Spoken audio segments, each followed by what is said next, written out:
Welcome back to another edition of the B4evaKool Podcast. My name is Fortyfive. Today we're in the garage of Granite State Cycles with the owner, Kevin. Welcome to the show, man. What's going on? Good to see you again. As always, how are things? Going good. Business is still going good. Everything's staying busy. So yeah, I see all these bikes in here, and it's middle of winter and kind of cold outside, man. But let's talk about how you got into bikes, how you got into riding before you started even wrenching and stuff like that. What was it like for you? Did you start riding young at like 3 years old, 4 years old, like some of these guys, or was it later? 7, 8. Yeah. My dad's a mechanic. Grew up on bikes, so 7, 8. Got me my first little dirt bike and just took off since then. Nice. And was it in New Hampshire? Was it you were going to the track, or were you just kind of ripping on the streets? No, I started in it is New Hampshire. It was like the Wyndham was called the rail trail now, and it's all paved now. This was a long time ago. Before it was just railroad tracks, tore up railroad tracks. So it was dirt trails with little trails in between, and we could go from Wyndham to Fremont, and there are pits in the middle. They started closing it down as kids started crashing and getting hurt and stuff. Oh. You were one of those kids. I was one of those kids. And did you get into racing, or was this more like just riding around? And did you stick to dirt all the way, or did you at some point decide to get a street bike? Yeah, so it was dirt primarily through my childhood.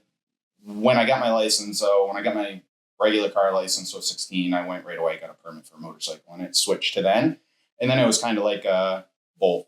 Gotcha. I do the track on the dirt, though. I never ventured into track on the street. It's always been track on dirt and street bikes on the street, Gotcha. Started off doing, young hoodlum, like wheelies, speeding. And as I grew up and matured, it just grew into riding, Gotcha. And, I'm going to jump a little bit ahead. What do you think about these young kids now riding and what they're doing on the streets compared to when you were doing it? A lot of them are my customers, so I work on a lot of their bikes now. Okay. A lot of my customers are young guys, and I'm always telling them, listen, I was there once, but it's not worth it. You get in trouble, you lose your license, you crash, or worse, So it's fun to watch because it's them really having the passion for doing it, and I had that passion for doing it, but at the same point, on the street, it's reckless and dangerous. Right. Yeah, no, definitely there. And did you race dirt bikes at all, or? Little here and there, just local races here and there, but it was mostly for fun. Got you. And then when did you decide to start wrenching? And I know you got into cars a little bit because I do remember the Subi. Yeah. So were you just into speed with the car stuff and also the bikes? Actually, wrenching on motorcycles started kid ages. My dad's a mechanic, so I grew up with a mechanic, and it was if I blew something up or I wrecked it, I fixed it. Gotcha. So rule in the house. It just started from there, and he'd help me. Yeah. He'd help me do stuff. I remember on that Wyndham Rail Trail locking up my KX 125, and we had to rebuild the whole motor. And I think I was maybe 11 or 12 then. He helped me through it, but I worked through it. And then as I progressed and I got my motorcycle license, I started wrecking my own stuff and crashing my own stuff. Right. And he didn't help me with any of that. That was me just working through it. And then because I was fixing my stuff and my friends were wrecking their stuff, it became, now you're fixing your friend's stuff and your stuff. And it's just progressed from there. Gotcha. And then you did a lot less riding and more. A lot less riding, a lot more wrenching it turned into. Yeah.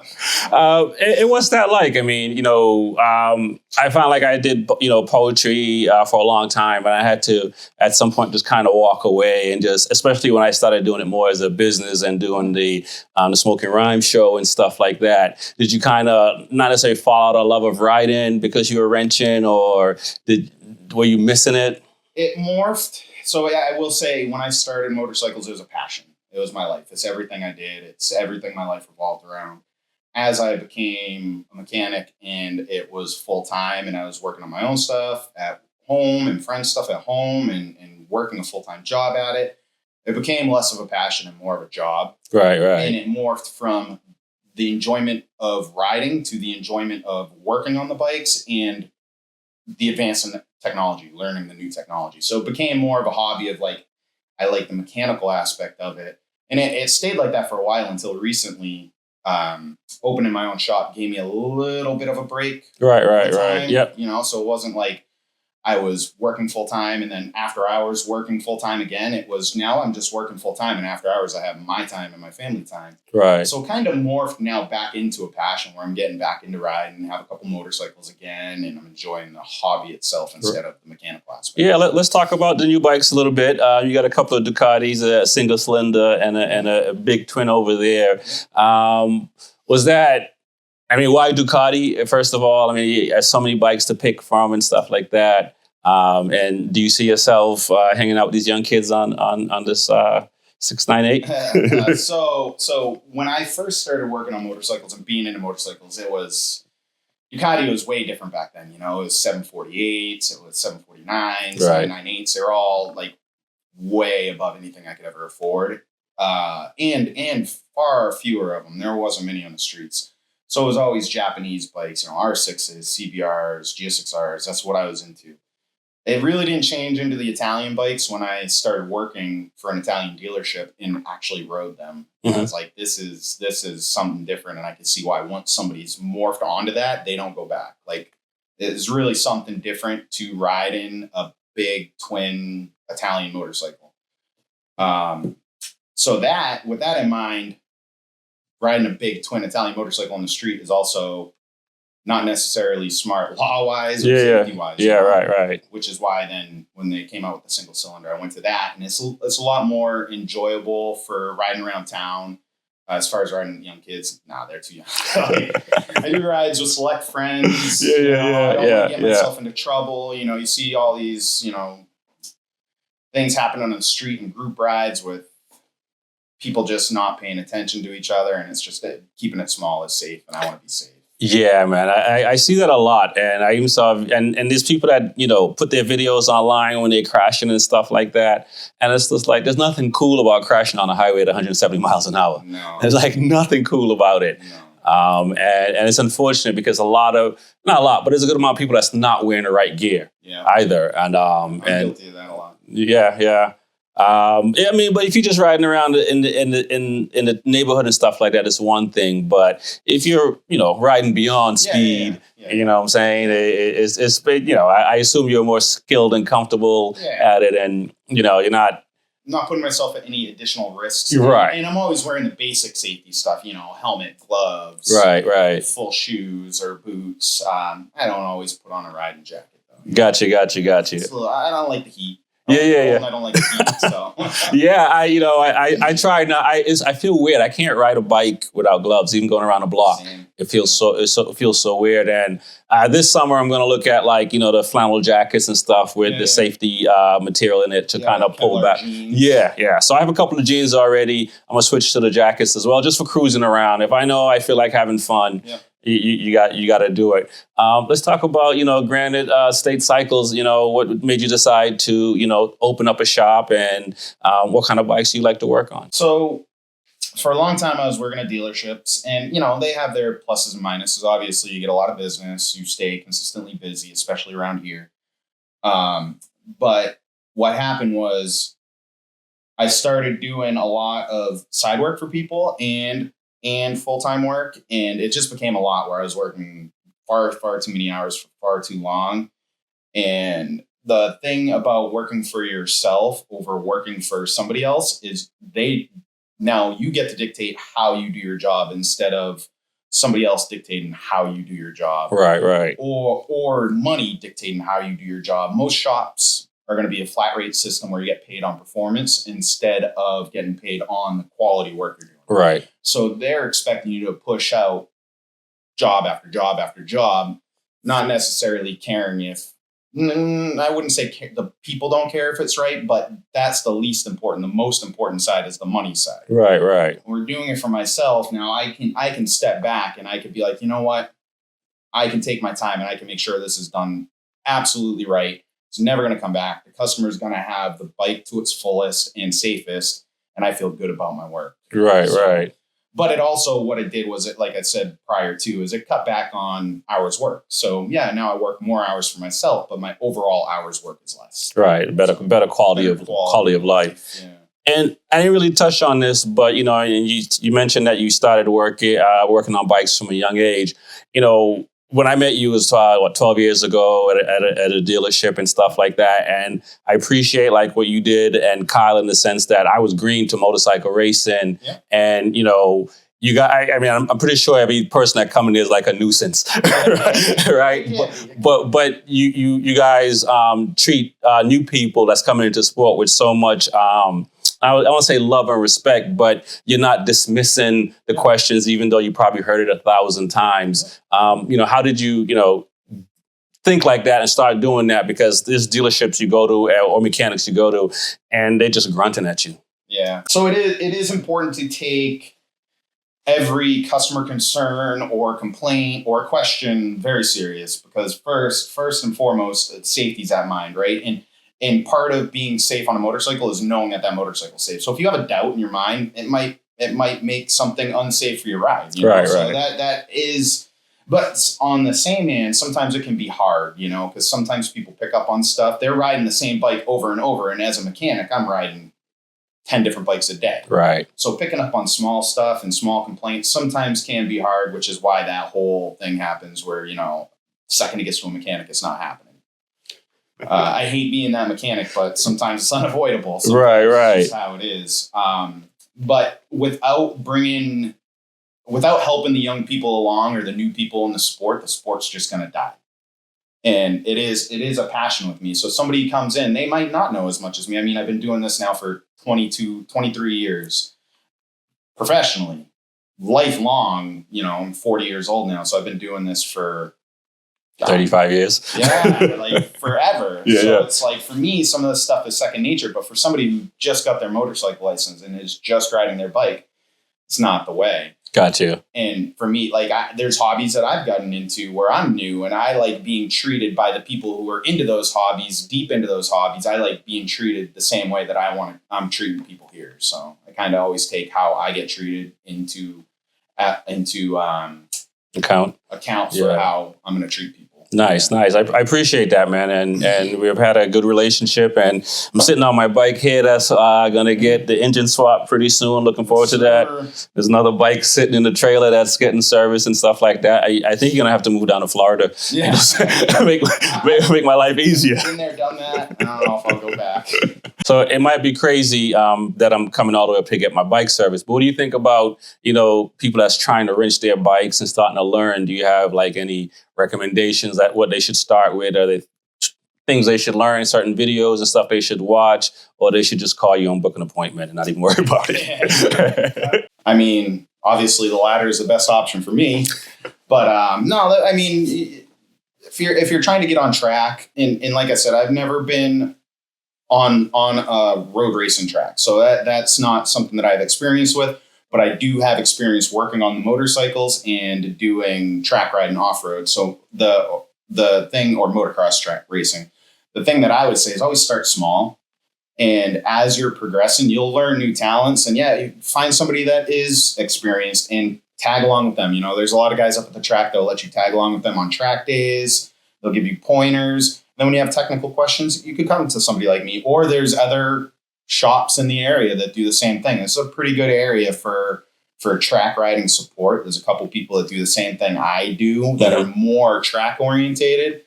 I try to do, obviously I have my track customers and a lot of street customers. So trying to find that balance, because the track guys normally need the bigger jobs. Right. You know, so that the jobs take longer. Where the street guys, I got to keep them going because they have a very limited time where they can ride. So if their bike's down for a couple of days, it's hard. Right.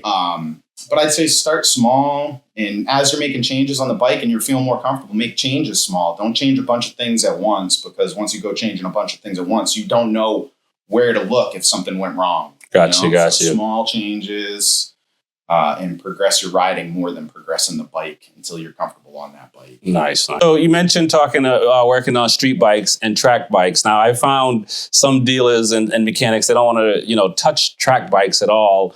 You know, is it the passion that made you say, hey, I'm going to play with track bikes and work on track bikes? Because as you say, you're more familiar with dirt riding at the track versus going to the track for road racing, essentially. You know, Like, well, what made you comfortable doing that? And also, and, guys, I remember I swapped the engine out on this specific bike here, and I forgot a couple of bolts in here, and I dropped this off to you guys when we were at somewhere else, and I was missing the, what are they called now for the vibration? Engine mounts. Essentially, okay. Right? So what happens when a track guy comes in and they said, hey, I tried to work on my bike and it's worse than when they started? Yeah, that is a problem. Because a lot of track people do like to work on their own bikes, and I get it. I think that everybody who rides a motorcycle should have some ability to work on something, whether it's just changing your own tires, especially at the track, right. Tire swap. So you need to be able to be confident in taking your wheel off and bringing it to somebody to change tire and then putting it back on and know that that wheel is safe or that motorcycle is safe to go down the track. For me, I think that a motorcycle is a motorcycle when it comes to sport bikes. Obviously you don't see many cruisers in here and you never will. Sorry, Shakes. But I guess a track bike is really just a refined version of a super sport bike, right? And super sport bikes have always been my passion. So it's just the difference is really minimal. Track bikes tend to be a little bit easier to work on. They're already scratched up. This one's not. This one's pretty pristine, but they're typically already scratched up. The bodywork comes off in minutes. Yep. It's just quick releases and they come off in minutes. And it's the same setup. You're just making sure everything's safe and everything's there. So it really, whether I'm working on a street bike or a track bike, yeah, there's some state inspection things that I need to pay more attention to. But in the end, it doesn't really matter. And the track people like to come and when they pick up their bike, I help them out with stuff, whether they have questions about, the procedure to pull their wheels off or adjust their chain, right. How to keep their chain good, clean and lubed and lasting as long as possible. That part of it I like a lot too, talking to a customer and helping a customer progress with being able to look at his bike before he gets on the track, right, and make sure it's safe. Right. And it also makes you a good salesperson, right? Because, that time where you may or may not charge for the conversation, you drive away, or I drive away thinking like, man, he really helped me out. And I'm going to come back. Or I'm going to tell people about you and come back. So, that really does help. There's a lot of time spent that is not billable. Yeah. Especially being a solo man, parts, estimates, billing, all of that. Thankfully, I have an amazing wife who helps me with the bookkeeping and the back end of it because I wouldn't be able to keep up on it all. Right. But besides that, my work really doesn't stop. I say like I work less hours, but I'm constantly answering phone calls, constantly answering messages. And that time's not billable unless the bike ends up showing up. Right. Exactly. It doesn't always. And I'm fine with that. I'm fine with helping people out. If somebody needs some help or some advice, I'm totally fine even if I don't get the business. It's helping the industry. So nice. I like that. I like helping the industry. And that's why we're here doing what we're doing, because every little bit help, and that passion translate to more people getting into motorcycles, which is a beautiful thing. Before we run, what are some tips that you'll give new riders or riders who store their bikes over the winter and stuff like that? What should they be doing? Do they, whatever they do, do they just leave it until spring, or should they check on it monthly? What kind of tips would you? The best procedure for winter storage is to set it and forget it. You don't want to be starting it or tinkering with it. So it really depends on your bike. Some bikes have plastic tanks. You want to store those with no fuel in them. Some have metal tanks. You want to store those full because if it's not full, whatever doesn't have gas in it will rust. Obviously, the biggest issue with winter storage is rodents. You got to figure out a way to keep the mice out. If you're storing it in a shed, that's a big problem. So you got to have some mouse traps or a way to repel them. However, everybody has their own ways to do that. Right. Everybody will say this works, this doesn't, this works. However you decide to do that, and obviously keep the battery fresh. So that's the biggest thing is battery on a charger, no rodents, and figure out the fuel system. If you have a metal tank, full. If you have a plastic tank, empty. If you have an aluminum tank, you get to do whatever you want. It's not going to rust and it's not going to swell. So, everyone should get 1198. Yeah. Only if it's R. Oh yeah, that is right. Yeah, Your bike has a plastic tank. Yeah. 98. Yeah. The new ones, none of the new Ducatis are plastic tank. I don't know about the Multistradas. The Hyper is plastic, but none of the super bikes are. And then the other thing is preventative maintenance. Everybody wants to bring something in when there's an issue. It's called preventative maintenance because it prevents stuff from happening. Right. Like I got a couple bikes here, that very low on maintenance and had a lot of issues because of it. So you want to stay up on your maintenance intervals. I know some of them might be silly, valve inspections on a Japanese bike at 16K may or may not need them, but you want to check so you're not at 20-something thousand miles and you're having running issues because your valve clearance is closed up. All right. I got one more question before I go.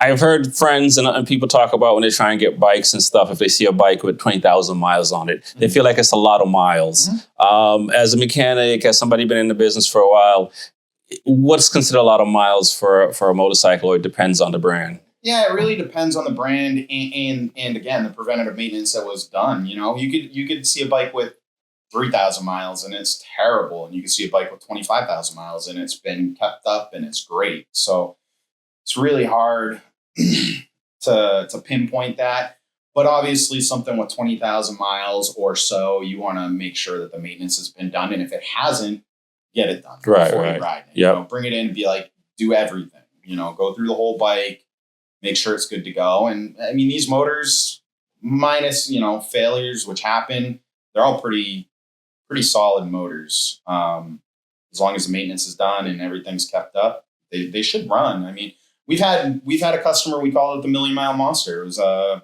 old school Monster 900, and the guy would the odometer would only go up to 100,000 and then roll over. Yeah. So he just covered that with the 2 every time. And it came to us, it had 300,000 miles on it. Wow. Yeah, or 275,000 miles on a Ducati Monster. And the guy literally rode the wheels off it. We had to modify the wheels to hold the wheel bearings because it literally wore the wheels out. Like, oh wow, okay, this guy. I mean, and he just did the maintenance. Did he do the maintenance all on time? No. Right. Sometimes the bike would come in and heat a lot. Right, but it still chugged along. Yeah. Wow, 300,000 miles, people. You can do it on a Ducati Monster, not a Honda. Right. Not a CBR. No doubt. Well, I want to thank you for coming on. You want to tell people how they can connect with you, whether through social media or just the phone number or however. So I got GraniteStateCycle.com. So you can email me through there. A lot of my business and a lot of my messages come from Facebook. So I have Granite State Cycle on Facebook or Instagram. And feel free to reach out with anything on any of those pages. I get back as soon as I can. I'm usually pretty quick about it, but it is just one person. So usually within 24 hours, I'm responding. And then, that's how you get a hold of me. And hopefully I make some new customers from this and helps out with everything. With everything. Yeah. All right, man. I appreciate it, man. Peace.